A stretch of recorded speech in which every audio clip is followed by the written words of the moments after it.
भगवती ने अपने ही शक्ति से महासरस्वती, महाकाली, महालक्ष्मी का 3 गुणों में उत्पन्न किया। कौन कौन से गुण?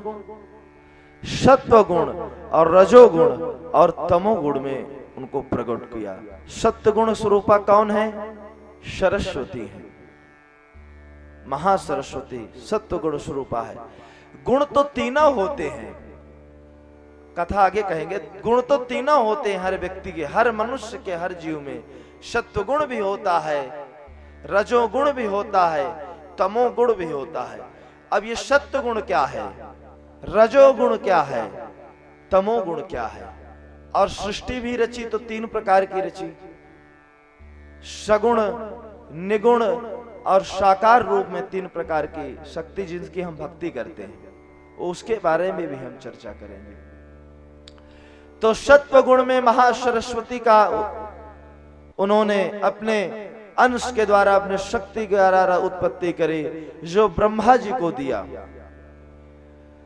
रजोगुण में मां भगवती लक्ष्मी का प्रादुर्भाव हुआ, महालक्ष्मी का प्रादुर्भाव हुआ, भगवान नारायण को मिली।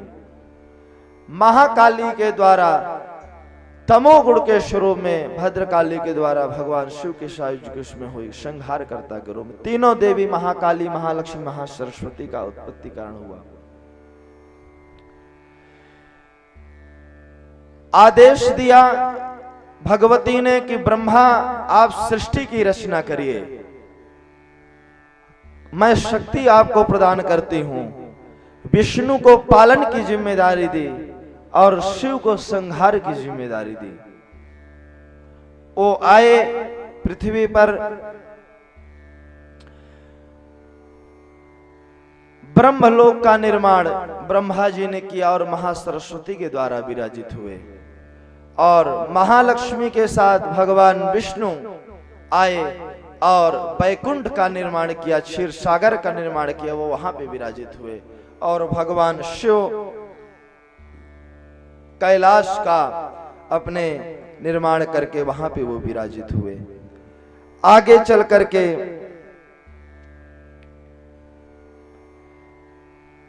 सृष्टि का क्रम चालू हुआ, ब्रह्मांड की उत्पत्ति हुई। सगुण क्या है, सत्वगुण है क्या? हर व्यक्ति के सत्वगुण का रूप क्या है, सत्वगुण के स्वभाव क्या है? सत्वगुण किसको कहते हैं? सत्वगुण उसको कहते हैं जो मनुष्य अल्प भोजन, शुद्ध भोजन का आहार लेता है, जिसकी नम आंखें होती है, बहुत शांत होता है, मस्तक उसका एकदम प्रफुल्लित, उसका मुख एकदम प्रफुल्लित होता है, भगवान के चरणों में सदैव उनका चित्त रहता है, धर्म का पालन करने वाला होता है, सदाचार का पालन करने वाला होता है सदैव। ये सभी गुण सत्व गुण के स्वरूप है, ये उनका गुण है, सत्व गुण इसको कहते हैं। ये हर मनुष्य में होता है, ऐसा नहीं कि मनुष्य में नहीं होता है, पर प्रभाव किसका कब क्या कितना होता है वो मनुष्य के ऊपर आधारित है। फिर दूसरा होता है रजोगुण। रजोगुण किसको कहते हैं? रजोगुण कहते हैं अपने इच्छा अनुसार जो चाहे वो प्राप्ति हो, सुख का, व्यंजन का, भोग का, मतलब जो चीज हम जैसे चाहे हमारे इच्छा अनुसार हो, उसको कहते हैं रजोगुण। तमोगुण किसको कहते हैं?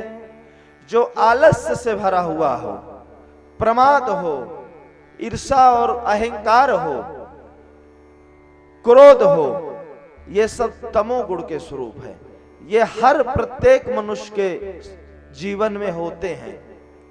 और ये तो जन्मेजय कहते हैं कि ये एक दूसरे के शत्रु हैं, तो ये कैसे साथ में रह लेते हैं? तो बोले कि जिसका जो उपादान कारण होता है वही संहार कारक होता है। ये एक दूसरे के पूरक हैं। कैसे? हमारे जीवन में कभी हमारे जीवन में भक्तिमय रहते हैं हम, तो वो जब आप भक्ति में रहते हैं तो आप भगवान की कृपा से आप सतोगुण का जीवन जीते हैं। जब हम अहंकार में, प्रमाद में अपने इच्छा के अनुसार सब कुछ चाहते हैं तो हम रजोगुण का जीवन जीते हैं।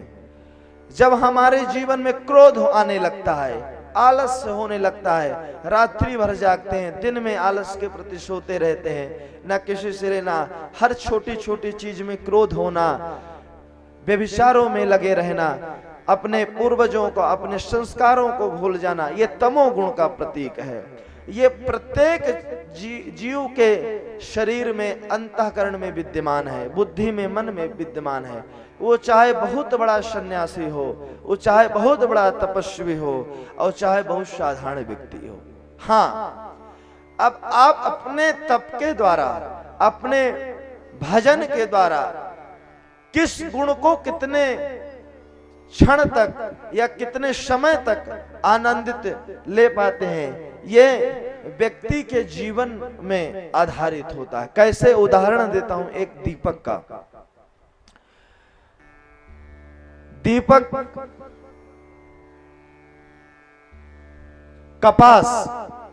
कपास का शत्रु, कपास किसका शत्रु है? तेल का। अगर एक आध दीपक जलाते हैं तो उसमें 3 चीज की आवश्यकता पड़ती है, या तो तेल या घृत की जरूरत पड़ेगी, और उसमें एक कपास बाती की आवश्यकता पड़ेगी, तीसरी आवश्यकता पड़ेगी अग्नि की। अब देखिए, अग्नि जलाने के लिए एक सावधान होकर के सुनेंगे, बहुत गूढ़ चीजें हैं, साधारण तौर पे चीजें नहीं आएंगी हमारे बुद्धि में, इसलिए सरल भाषा में समझा रहा हूं। इन तीनों के बिना मिश्रित हुए, इन तीनों गुणों के बिना सम्मिलित हुए प्रकाश संभव नहीं हो सकता है। प्रकाश नहीं हो सकता जब तक तीनों नहीं मिलेंगे, जब तक तीनों गुण उसमें नहीं व्यतीत होंगे। तो बाती का शत्रु कौन? तेल। बाती अगर लगी है, अग्नि अगर जल गई है तो तेल को वो सोखते जाएगी, तेल का शत्रु हुए बाती। और बाती का शत्रु कौन हुआ? अग्नि। भाई वो तेल सोखे, अग्नि इधर बाती को जला करके रख दे, एक दूसरे को वो अंत में शांत हो जाएगा। तो उसी प्रकार तमोगुण, रजोगुण और सत्वगुण ये एक दूसरे के पूरक हैं, पर जो ज्योत जलती है, जो अग्नि है, वो सत्व गुण के समान है, जो बाती है वो रजोगुण के समान है, और जो तेल है वो तमोगुण के समान है। तीनों एक दूसरे के पूरक हैं। अब जीवन हमको जीना कैसे है?